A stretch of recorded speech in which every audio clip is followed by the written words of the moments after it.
Dear friends and viewers, আজকে আমি Paraguay থেকে যাব পেরু। আমি এখন প্যারাগুয়ের আসেনশন ইন্টারন্যাশনাল এয়ারপোর্টে রয়েছি। এখানে আমি ইমিগ্রেশন কাস্টমস শেষ করে এখন লাউঞ্জে রয়েছি। আমার ফ্লাইটের বেশ কিছু সময় বাকি রয়েছে, তাই এয়ারপোর্টের বাইরে রানওয়েতে কিছু ফ্লাইট দেখে সময় কাটাচ্ছি, আর সকালের ব্রেকফাস্টটা এখানে করে নিলাম। বেশ কিছু ছোট ছোট এয়ারপ্লেন রয়েছে এখানে, যেটা এখান থেকে বিভিন্ন শহরে যায়। আর আমি আজকে যাব লাটাম এয়ারলাইন্সে। আমার এখান থেকে লিমা যেতে 4 ঘন্টা 4.5 ঘন্টা সময় লাগবে। সেখানে আমার 2 ঘন্টা ট্রানজিট, এবং তারপরে লিমা থেকে কসকো যেতে 1.5 ঘন্টার ফ্লাইট। সর্বমোট 5.5 বা 6 ঘন্টা লাগতে পারে। আমরা বিমানে ওঠার জন্য প্রস্তুতি নিচ্ছি। আমার ফ্লাইট সকাল 8:25। আর লাটাম এয়ারলাইন্সটা দক্ষিণ আমেরিকার সবচেয়ে বড় একটা এয়ারলাইন্স। এটার অরিজিন হচ্ছে চিলি,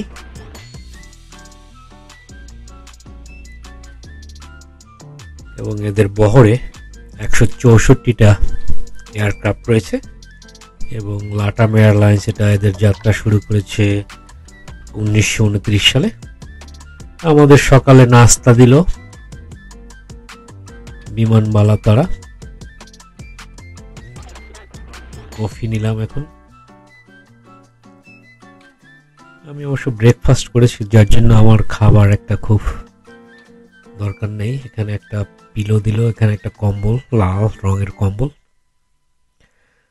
এটা এয়ারবাস 319 ন্যারো বডি।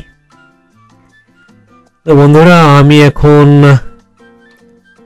পেরুর রাজধানী লিমায় চলে আসলাম। আমাদের প্লেন ল্যান্ড করলো।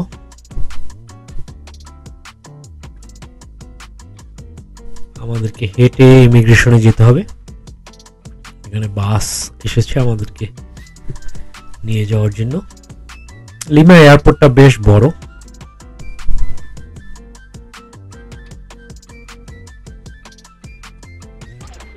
লাটাম এয়ারলাইন্সের নামটা বেশ সুন্দর, অনেকটা লাটিমের মতো। সাউথ আমেরিকার এয়ারলাইন্সগুলির নাম বা শহরগুলির নাম বেশ অনেকটা বাংলাদেশের সাথে বা বাংলার সাথে মিল রয়েছে। আমরা এখন ইন্টারন্যাশনাল এয়ারপোর্টে নামলাম। আমি এখন যাচ্ছি ইমিগ্রেশনের দিকে। এখান থেকে আমি অন অ্যারাইভাল ভিসা নেব।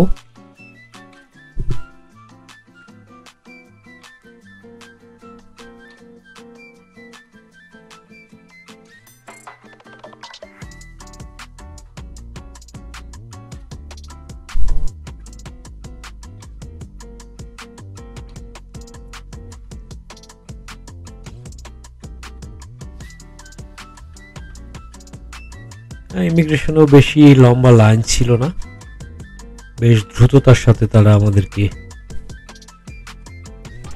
ভিসা দিয়ে দিল। আমি এখন চলে আসছি ডোমেস্টিক এয়ারলাইন্স। এখানে আমার এয়ারপোর্ট চেঞ্জ করতে হবে। ইন্টারন্যাশনাল থেকে এখন ডোমেস্টিক এয়ারলাইন্সে করে আমি কসকো যাব। এখানে সিকিউরিটি চেক ইন করছি। এখানে বেশ লম্বা লাইন। আমি এখন লাউঞ্জে গিয়ে দুপুরের লাঞ্চটা এখানে সেরে নেব।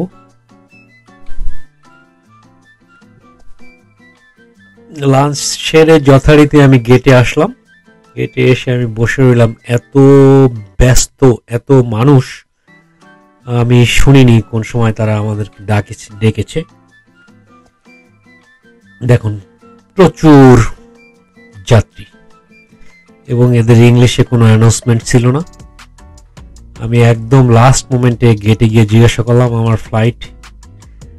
তো ওখানে এয়ারলাইন্সের লোক বলল, তোর ফ্লাইট তো ছেড়ে দিয়েছে, দরজা বন্ধ হয়ে গেছে, কোনোভাবেই এখন এটা আর যাওয়া সম্ভব না, নেক্সট ফ্লাইটে যাও। আমার সাথে আর একটা পেরুর লোক। পরে আমরা আবার গিয়ে নেক্সট ফ্লাইট সন্ধ্যা 6টায়। যাক, কি করব, কোনো পেনাল্টি ছাড়াই নেক্সট ফ্লাইটের জন্য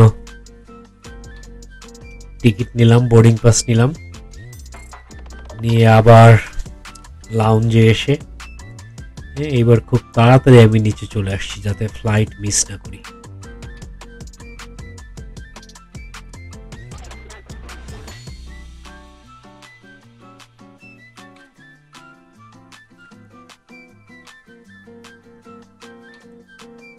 ইন্টারন্যাশনালের চেয়ে ডোমেস্টিক এয়ারপোর্টটা বেশি বিজি পেরুর। এটা আমার ফ্লাইট 6:50। আমরা এখন বিমানে উঠছি। এবার আর আমি মিস করি নাই। এই মনে হয় প্রথম আমি জীবনে ফ্লাইট মিস করলাম।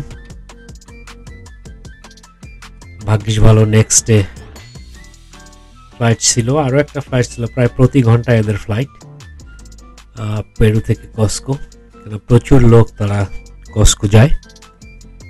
যাই হোক, শেষ পর্যন্ত বিমানে উঠে বসলাম। এটা এয়ারবাসের 320 ন্যারো বডি, সিট বেশ প্রশস্ত। এটা রাতের লিমা। আমরা কস্কোতে চলে আসলাম। এখানের এয়ারপোর্টটাও সুন্দর। Welcome to Costco. এখানে কস্কোর বৈশিষ্ট্যটা এটা প্রায় আপনার 11,152 ফিট সি লেভেল থেকে উপরে। সন্ধ্যা হয়ে গেছে, আমি আমার হোটেলে চলে আসলাম। হোটেলটা বেশ সুন্দর, বেশ বড়,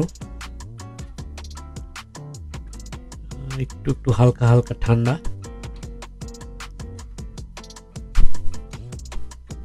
এটা গোল্ডেন ইনকা। এখানে 4টা বালিশ, ভালোই ঘুম হয়েছে। এবার সকালবেলা আসলাম ব্রেকফাস্ট করার জন্য।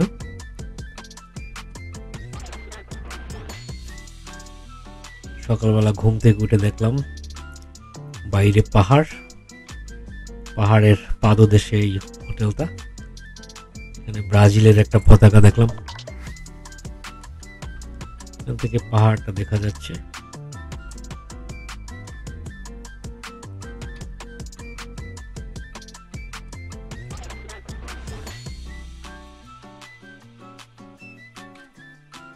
এটা সকালের নাস্তা।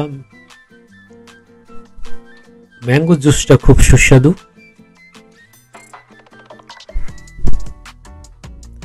প্রচুর ফ্রুটস রয়েছে, তরমুজ, আম, অনেকটা বাঙ্গি টাইপের।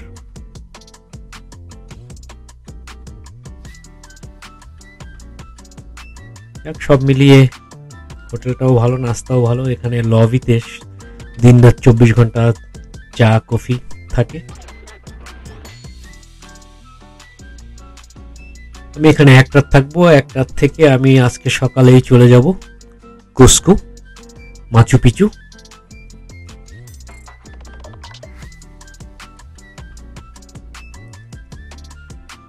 আজকে বন্ধুরা এ পর্যন্তই। আগামী দিন দেখা হবে মাচু পিচু। ভালো থাকবেন সবাই, ধন্যবাদ।